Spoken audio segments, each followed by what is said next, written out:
আসসালামু আলাইকুম রহমতুল্লাহ। দেশ ও প্রবাস থেকে যেখান থেকে আমাদেরকে দেখতেছেন, আশা করি প্রত্যেকে ভালো আছেন। আলহামদুলিল্লাহ, আপনাদের দোয়া আমরাও প্রবাসে সৌদি আরবে ভালো আছি। যাক, আপনাদের সামনে আসা কিছু কথা বলা। এখানে আমি এবং আমাদের পাশের বাড়ির মোহাম্মদ আবুল হোসেন পারভেজ এখানে প্রায় দিনেই এসে বসে আড্ডা দিই। সৌদি আরবে একটি পার্ক আছে, সে পার্কে পাশে আছে বিবেরের একটি ছেলে রাফিক, উনিও একটু কথা বলবে। আর যারা আমাদের ভিডিওটা দেখতেছেন, প্রত্যেকে ভিডিওটা লাইক দিয়ে শেয়ার করে দিবেন।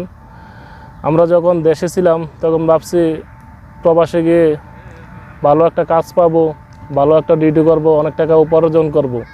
এখন প্রবাসে এসে দেখতেছি প্রবাসে যারা আছে তারা অনেক কষ্ট করতেছে।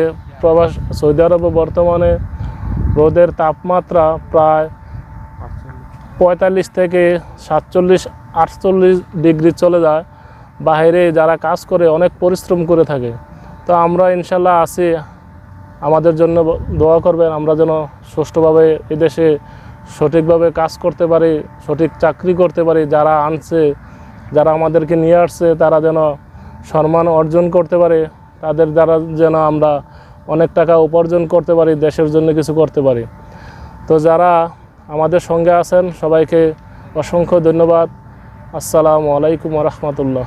আসসালামু আলাইকুম রহমতুল্লাহি ওয়া বারাকাতুহু। সৌদিতে আসছিলাম একটা স্বপ্ন নিয়ে। স্বপ্ন ছিল অনেক গাড়ি হবে, বাড়ি হবে, একটা ঘর হবে, ছেলে মেয়ের বউ বাচ্চারার মুখের হাসি ফুটবে, এই আশা নিয়ে সৌদিতে আসছিলাম। ওখানে আসছি,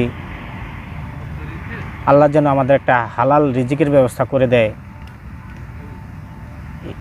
এই দোয়াই আপনাদের কাছে চাই। আপনারা আমাদের দোয়া করবেন, আমরা যেন হালাল রিজিকের একটা ব্যবস্থা আল্লাহ আমাদেরকে করে দেয়। আমরা বর্তমানে এখানে 3-4 জন আছি। এখানেই আমি কাজে আছি, আর ওরা সবাই এখনও কোম্পানিতে ঢুকতে পারে নাই। দোয়া করবেন ওরা যেন কোম্পানিতে ঢুকতে পারে। নতুন 2টা বাউন্ডারি থেকে 2টা ছেলে আসছে নতুন। আর পাশে আছে আমার মামাতো ভাই, উনি একটা জব করতেছিল, ওই করে ভালো লাগা থেকে ছেড়ে দিছে। উনি একটা জবের আশায় আছে, ওনার জন্য একটা ভালো জব পায়, ভালো বেতন পায়। আমাদের জন্য সবার জন্য দোয়া করবেন, আমি আপনাদের দোয়া করি ইনশাল্লাহ। আসসালামু আলাইকুম রহমতুল্লাহি ওয়া বারাকাতুহু। আশা করি সবাই অনেক ভালো আছেন। আপনাদের দোয়ায় আমি অনেক ভালো আছি। বাংলাদেশ থেকে প্রবাসী আইছি সৌদি আরব আইছি 5 লাখ টাকা লিন করে, বুঝছেন। তাই 5 লাখ টাকা লিন করে আইছি। যে কফিল আনছে এখন আমাদের কাজ দেয় নাই, বলতেছি কাজ দিবে 2-4 দিন পর বলতেছি কাজ দিবে। টাকা দিলে নাকি 5 লাখ টাকা করে দেশেতে ঋণ করে আইছি ফ্যামিলির মুখে হাসি ফোটানোর জন্য। এখনও কিছু করতে পারি নাই। আইসি আজকে 15-16 দিন হয়ে গেছে, এখনও কাজ দেয় নাই।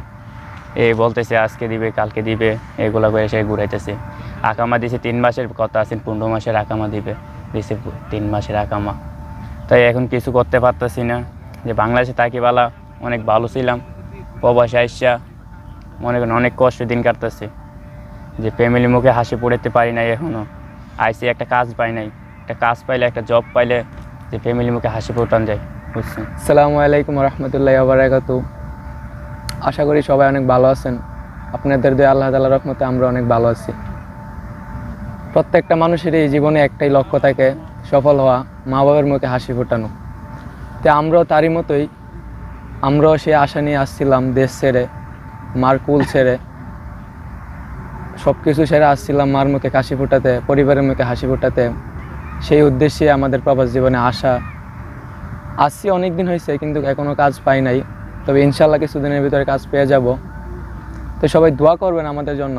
প্রবাস জীবনে যেরকম কষ্ট আছে এরকম সুখই আছে, সব কিছু মিলিয়ে জীবন। কষ্ট করলে অবশ্যই সুখ পাওয়া যাবে। তো এই লক্ষ্যে আমরা এখন আসি। তো যারা নতুন করে প্রবাসে আসতে চান অবশ্যই যাচাই বাছাই করে আসবেন এবং চেষ্টা করবেন ডাইরেক্ট কোম্পানিতে আসার জন্য। এতে করে আপনাদের ভালো হবে, কেননা এখন দালাল দিয়ে অনেক মানুষ প্রতারিত হচ্ছে। সো সবাই এই জিনিসটা থেকে বিরত থাকবেন এবং চেষ্টা করবেন নিজের লোক দ্বারা নিজের লোক দিয়ে আসতে। এতে করে আপনাদের ভালো হবে। কারণ এদেশের মানুষ যেরকম ভালো এরকম খারাপও আছে, খারাপ ভালো মিলিয়ে মানুষ। তো এই ভেবে চিন্তে সব কিছু বুঝে তো এদেশের মাটিতে আসবেন, অবশ্যই সাকসেস হবেন এবং কষ্ট করতে হবে। কষ্ট করার মন মানসিকতা নিয়েই এ প্রবাসে পা রাখবেন। তো এই বলে আমি আমার বক্তব্য শেষ করছি। সবাই ভালো থাকবেন। আসসালামু আলাইকুম।